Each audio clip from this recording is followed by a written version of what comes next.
Ada. Itu masalah Anda, bukan masalah saya. Pulang.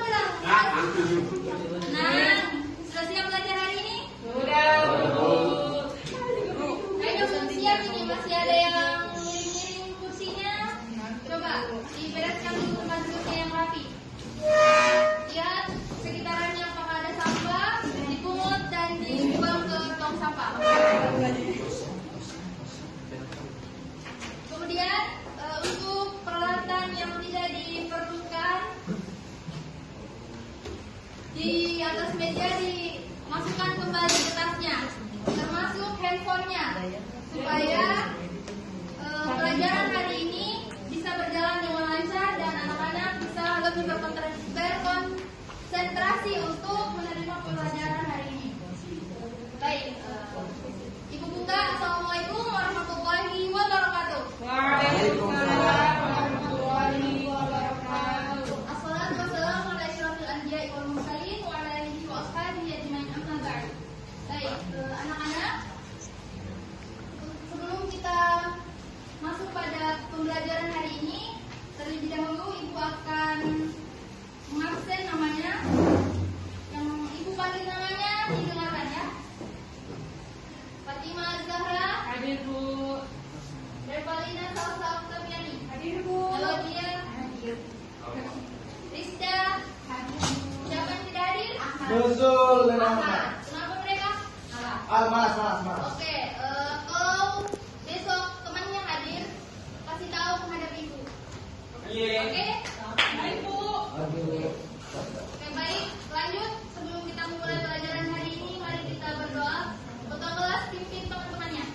Sebelum kita belajar, marilah kita berdoa. Doa dimulai. Bismillahirrahmanirrahim.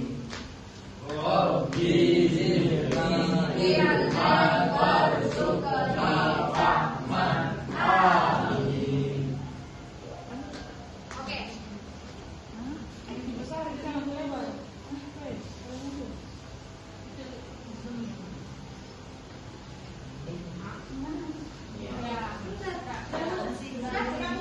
Oke. Sebelum Ibu masuk ke materi hari ini, Ibu ingin bertanya tentang materi pekan lalu. Apa yang dibahas? Betul sekali. Masih ada yang ingat? Tolong satu orang bersihkan papan dulu. Hapus. Satu orang. Nuzul.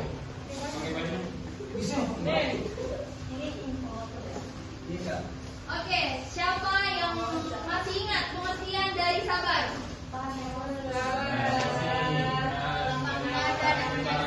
Oke, ada lagi? Ya, betul. Ibu mau bertanya, kira-kira pada saat kapan kita sangat sulit untuk menahan sabar? Marah. Ketika emosi. Iya, betul sekali. Ketika marah. Karena ketika kita marah, kita sangat sulit untuk mengendalikan emosi, mengendalikan diri, mengendalikan perkataan ataupun tindakan kita. Nah, akan tetapi sifat marah ini adalah sifat yang sangat wajar dimiliki oleh setiap manusia. Mau itu jahat maupun itu manusia yang jahat ataupun baik, pasti pernah marah. Nah, akan tetapi manusia yang hebat adalah bukan orang yang tidak pernah marah, tapi orang yang mampu mengendalikan rasa marah tersebut. Nah, maka dari itu hari ini kita akan membahas akhlak tercela yang harus adik-adik hindari, yaitu menghindari akhlak mazmumah dan membiasakan akhlak mahmudah.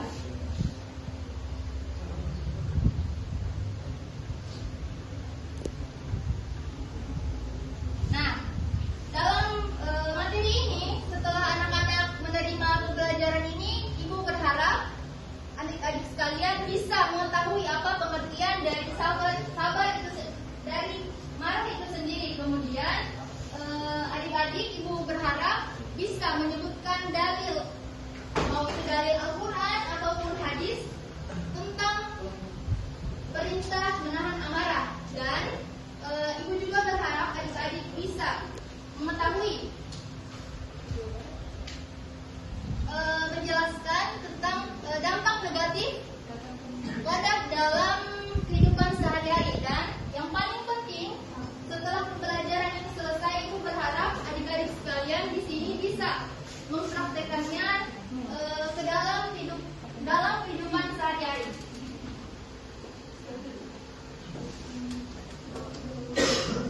Oke, next. Nah, sebelumnya tadi kita sudah mengetahui bahwasanya marah itu adalah sikap yang normal, wajar, merupakan fitrah dari manusia itu sendiri. Akan tetapi ada marah yang dilarang di dalam Islam. Maka dari itu kita di sini akan belajar yang pertama tentang pengertian dari ghadab itu sendiri. Ada yang bisa bacakan? Rizda.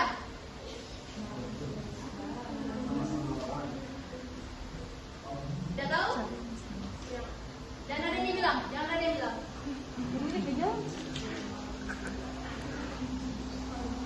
Kan ibu sudah bilang harus diperhatikan. Jangan buat yang lain. Oke, siapa yang bisa jawab? Yang bisa bacakan? Ya, silakan Musi. Bismillahirrahmanirrahim. Secara bahasa, ghadab berasal dari bahasa Arab yang berarti marah, murka atau emosi yang meluap secara tiba-tiba. Wa istilahan, kondisi jiwa yang mendorong seseorang bertindak di luar kendali akal sehat akibat luapan amarah yang berlebihan, sehingga sulit berpikir jernih dan mudah melakukan tindakan yang merugikan diri sendiri maupun orang lain. Dan hadisnya Bu, makna hadisnya Bu? Tidak perlu. Terima kasih Yusni. Tahu. Baik, seperti yang dikatakan temannya, yang dibacakan temannya di layar, bahwasanya ghadab itu berasal dari bahasa Arab yang berarti marah atau murka atau emosi yang meluap secara tiba-tiba. Nah, secara istilah, marah ini adalah kondisi jiwa yang mendorong seseorang bertindak di luar kendali akal sehat akibat luapan amarah yang berlebihan, sehingga sulit berpikir jernih dan mudah melakukan tindakan yang merugikan diri sendiri maupun orang lain. Sampai sini paham? Ada yang mau bertanya? Baik, ibu yang bertanya. Kalau tidak ada yang bertanya, jangan takut. Nggak susah, baru di awal. Kira-kira menurut adik-adik, apakah Islam membiarkan umat manusia meluapkan emosinya secara leluasa atau tidak? Jawab, ayo. Kenapa ragu-ragu? Tidak.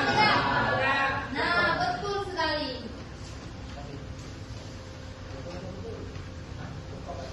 Islam tidak. Oke, betul sekali adik-adik. Tidak, karena di dalam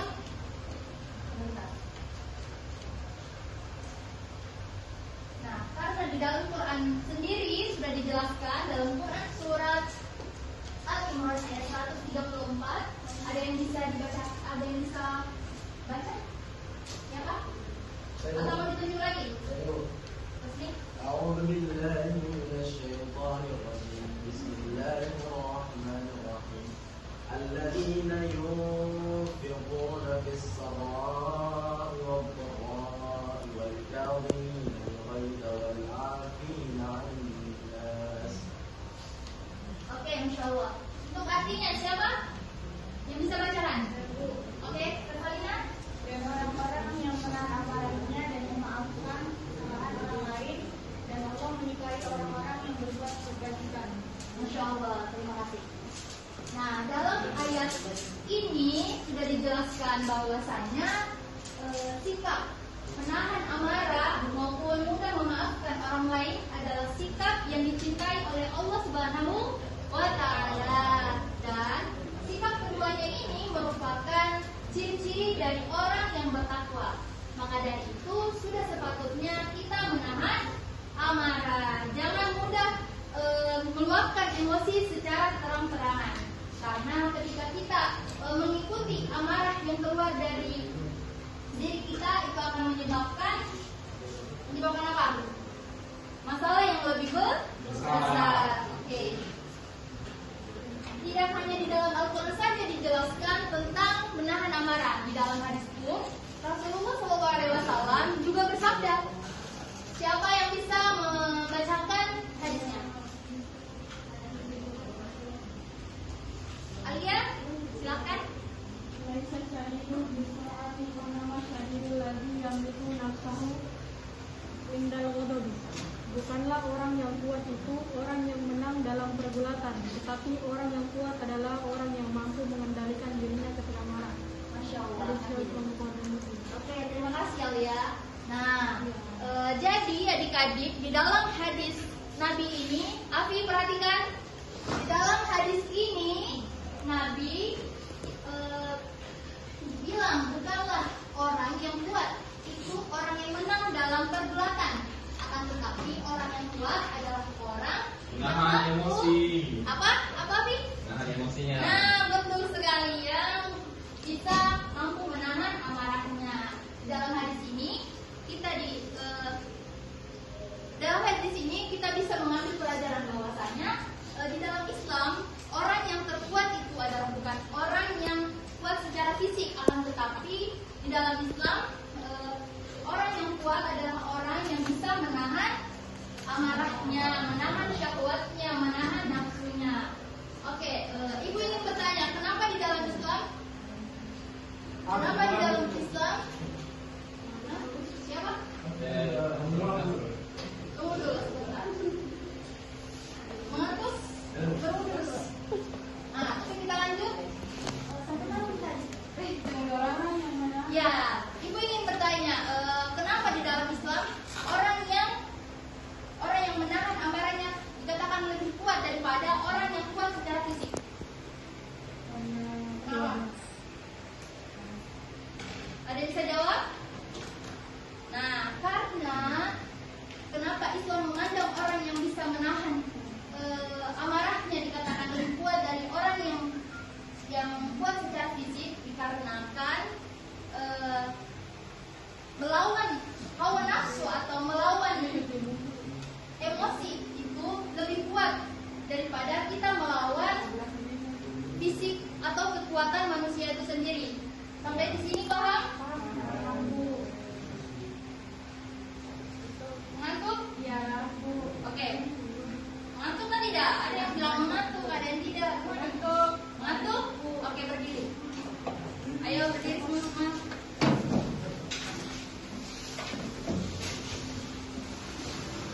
Kalau bisa berdiri di depan mejanya atau di samping. Nah, begini permainan ibu. Taruh satu benda di atas meja masing-masing. Taruh benda satu di atas meja masing-masing. Mau itu pulpen, terus atau apa secara cepat.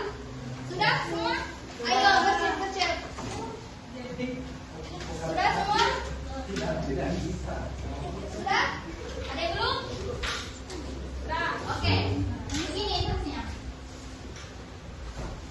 Belum. Tahan. Jangan terlalu bersemangat. Oke. Kalau ibu bilang sakit, pegang perutnya. Sakit. Kalau ibu bilang siku, pegang sikunya. Kalau ibu bilang sikat, ambil barang yang ada di depannya. Oke. Mengerti? Oke, kita coba dulu. Kita coba. Siap?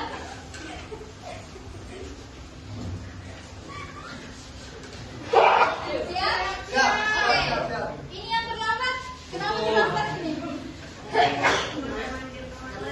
Oh ya Allah. Silakan duduk. Untuk temannya terlambat, coba dikasih ini tuh. Taruh barang satu di mejamu. Taruh barang satu di mejamu yang bisa diambil, pulpen ataupun apapun, taruh di mejamu cepat. Ayo bersiap.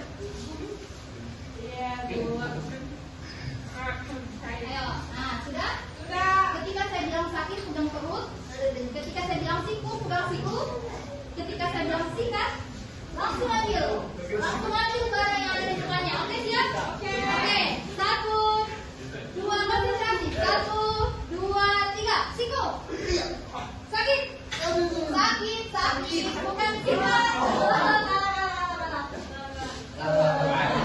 Oke, ini percobaan. Kalau yang kalah duduk. Oke. Konsentrasi. Yang kalah duduk. Oke. 1, 2, 3, siku. Siku. Yang kalah duduk. Ya. Oh, sengaja. Oke, lanjut. 1, 2, 3, sakit. Siku. Sakit. Sikat. Satu kali lagi. Berarti orang-orang fokus. Jadi berapa fokus perlu dipertanyakan. Oke, 1, 2, 3, siku. Sakit. Siku. Sakit. Sikat. Tangan kiri sama.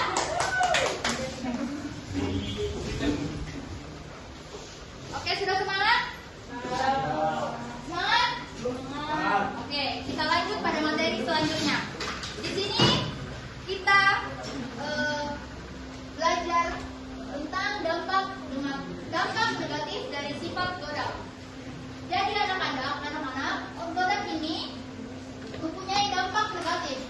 Sudah diketahui bahwasanya kalau kita tidak bisa menahan amarah, maka akan memicu sebuah pertengkaran ataupun membuat kita berkata kasar, berperilaku kasar. Nah, disinilah kita belajar tentang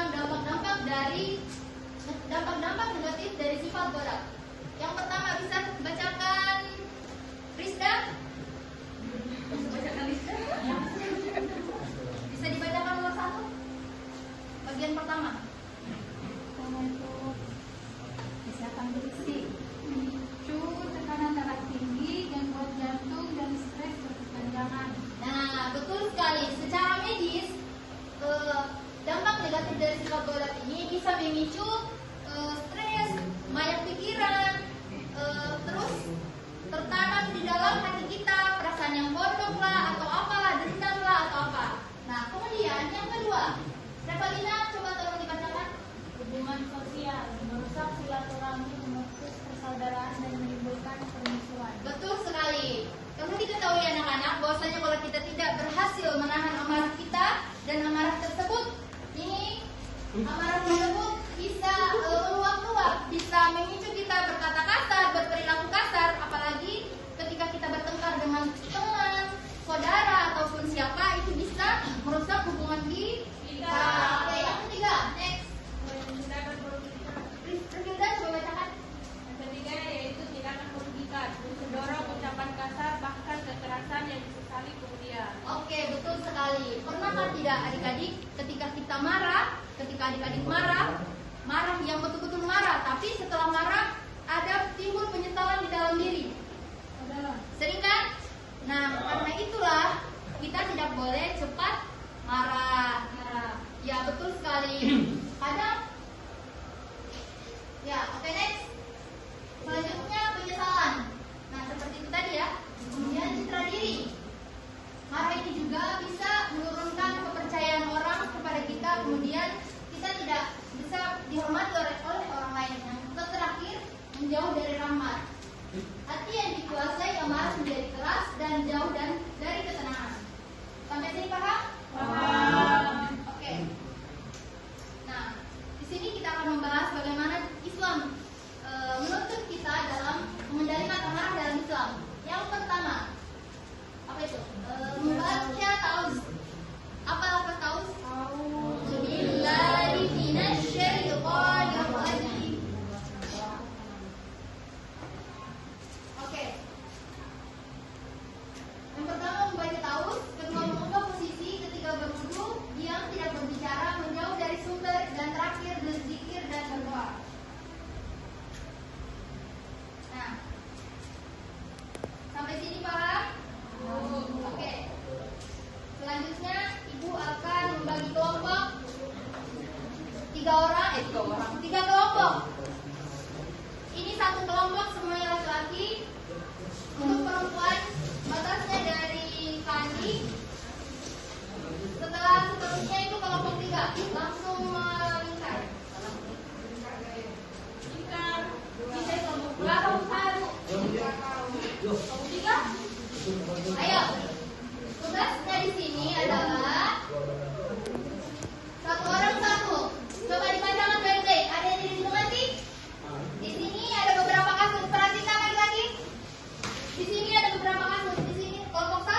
perhatikan. Lihat kasus-kasus yang ada di layar, kemudian dijawab pertanyaan-pertanyaan di bawah.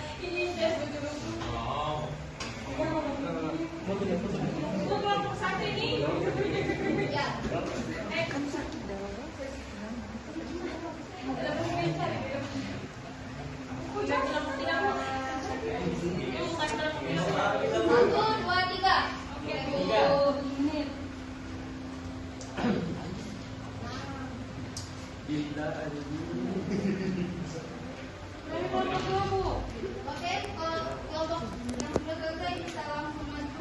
Yes.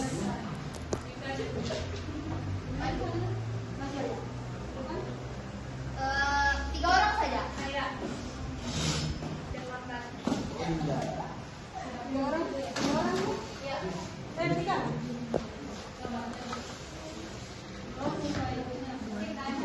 Kami dari kelompok 2, yaitu seorang siswa dituduh melakukan kesalahan yang tidak dia lakukan, namun dia memilih tetap tenang dan menjelaskan dengan baik. Pertanyaannya yang pertama, mengapa sikap tersebut baik? Karena ia mampu mengendalikan amarah, tetap tenang dan menjelaskan kebenaran dengan sopan. Yang kedua, apa manfaat mengendalikan amarah?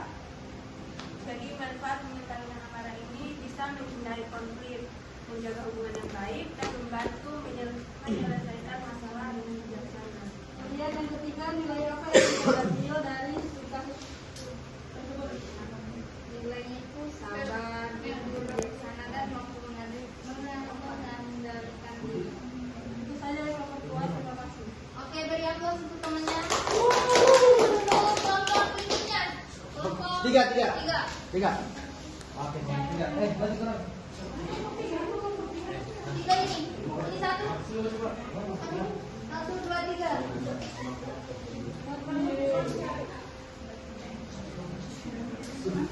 Maju.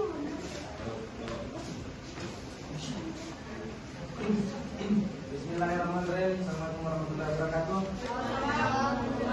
Jadi kasus yang kami dapatkan dari Ibu Aisyah Zahra, yakni seorang siswa kehilangan barangnya lalu langsung menuduh temannya tanpa bukti. Yang pertama, pertanyaannya, apa dampak dari sikap tersebut? Akan dijawab oleh saudara Gilang. Dampak dari sikap tersebut yang pertama itu dapat merusak reputasi dan nama baik, kemudian dapat memutus tali persahabatan serta menimbulkan masalah baru. Kemudian yang kedua, bagaimana cara menyelesaikan masalah dengan benar? Cara menyelesaikan masalah dengan benar yaitu mengumpulkan dulu buktinya, kemudian melapor kepada pihak yang berwenang dan gunakan pendekatan bersama. Oke. Terus apa hubungannya dengan pengendalian emosi atau kodok? Jadi hubungan dengan pengendalian emosi atau al-ghadab dalam ajaran Islam ada disebut sebagai al-ghadab yang diibaratkan sebagai panah api. Jika tidak dikendalikan, marah akan mendorong seseorang untuk melakukan keburukan dan rusak. Oke, mungkin hakata minna syukran ala ihtimamikum. Thanks for the Assalamualaikum warahmatullahi wabarakatuh. Oke, beri aplaus kepada temannya. Baik, karena teman-teman adik-adik semua sudah bisa menjawab, sudah bisa berdiskusi tentang tugas kelompoknya, berarti sudah paham tentang mengendalikan emosi. Sudah? Sudah paham sampai sini atau ada lagi yang ingin ditanyakan? Sudah Bu? Yakin? Yakin sekali. Baik, coba Ibu tes ya. Apa pengertian marah? Apa pengertian menahan emosi? Menahan amarah. Sabar. Ya. Lagi.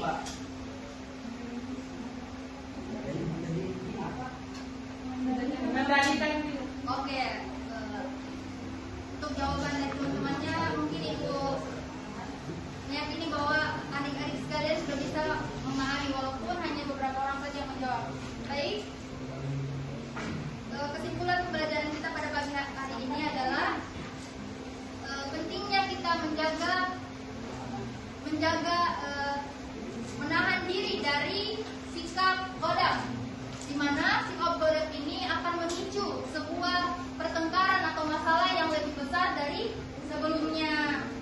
Jadi Ibu berharap adik-adik sekalian di sini bisa menjadi manusia terkuat di dalam Islam, yaitu orang-orang yang bisa menahan diri dari nafsu, dari amarah ataupun dari hal-hal yang lain yang tidak baik.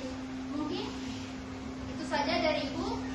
Pembelajaran kita hari ini sudah selesai. Kita tutup dengan berdoa. Silakan ketua kelas. Teman-teman, sebelum kita pulang, marilah kita berdoa. Doa dimulai.